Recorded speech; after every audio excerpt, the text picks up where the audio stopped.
नमस्कार। 7 Indian cup syrup को poisonous चिन्हित किया है वर्ल्ड हेल्थ ऑर्गेनाइजेशन ने।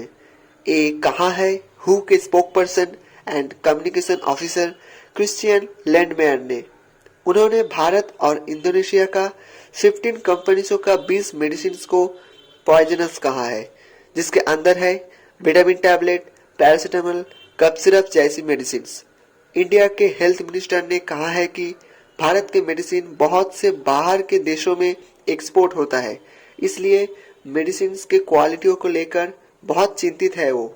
इन फ्यूचर एडल्ट्रेशन के कारण कोई भी विपत्ति ना आए, इसके ऊपर नजर रखा जाएगा।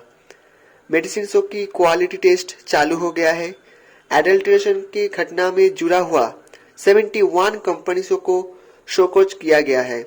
जून से एक्सपोर्ट के पहले हर एक कंपनीजों को सरकारी लैबोरेटरीजों से टेस्ट किया हुआ सर्टिफिकेट दिखाना पड़ेगा।